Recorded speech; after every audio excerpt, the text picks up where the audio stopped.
दुष्कर्म होइଥିବା नाबालिका को गुरुतर भाव में उद्धार करने सहित अभियुक्त युवकों को बांधी माड़ दे तार बाइक को जाली देले उत्त्यक्त लोके।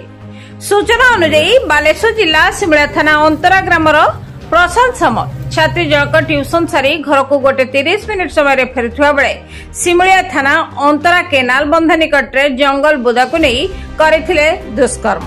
छात्री साइकेल और बही को केनाल को फिंगी देइथिले अभियुक्त युवक जनक।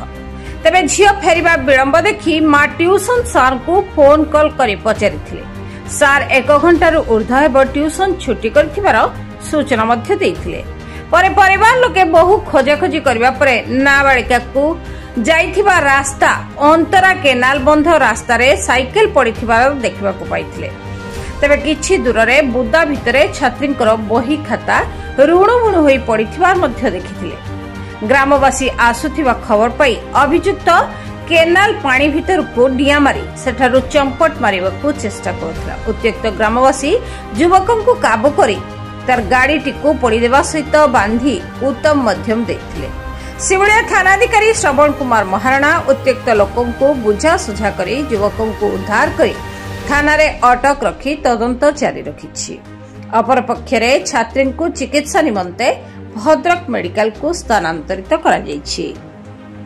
एभली निंदनीय घटनार खबर पाई सिमलिया विधायक पद्मलोचन पंडा पीड़ितार परिवार को आश्वासन देवा सहित घटनार घोर निंदा करथिबार जणा जायछि। तबे अभियुक्त विरोध रे दृढ़ कार्यानुष्ठान निमंते दाबी मध्य करिसेंती।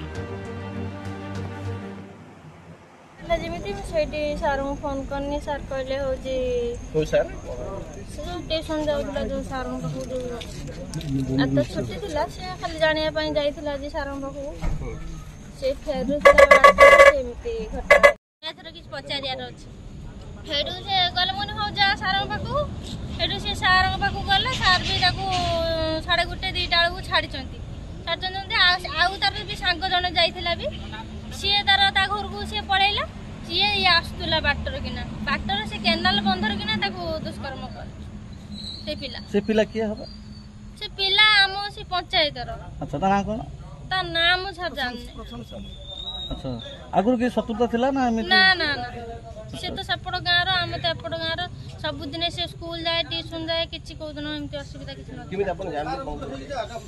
3टा बाजीगला मुझे कहीं सार को फोन करनी सार कहले मु तो छाड़ी सारे से झील भी जो झील जाइला सांग ताकू भी फोन करनी से कहले मु तो आसी सारे घर को सी तो पलैला खोजा खोजी कला भितर सार कहले हो तुम कौटी अच्छा मुझे घरे अच्छे कहले हो तुम घरे था तुम घर को जाऊँ से सार मो पाखक आसुले से केनाल बंधर किना से देखिले झील तंटी फंटी चिपी दे जो बथा अच्छे पूरा कथा कही पारे हॉस्पिटल गेलपुर हॉस्पिटल थाना दृढ़ दाबी जनाऊँ प्रशासन केमती दृष्टान्तमूलक भाव में दंड विधान व्यवस्था करा जाऊ जहाँद्वारा कि आउ आमर समस्त जनसाधारण शांति बसवास करें आम पिला विशेष भाव में जड़े माने आम गार्डियन हिसाब से कह जे आम पिला सुरक्षित स्कूल कॉलेज को जब आसवे आम तो बड़ चिंतार पड़ू जमी घटनाक्रम सब घटी चलती आम पाली आज पड़ी देखुँ तेना दुखर कथा परितापर विषय समस्त को आम आप बंधु मान मीडिया बंधु मान द्वारा अनुरोध करूँ दृढ़ पदक्षेप नि पीड़िता अवस्था केमिति अछि? पीड़िता अवस्था आज्ञा बहुत शोचनीय अच्छी आम कि बर्तमान तो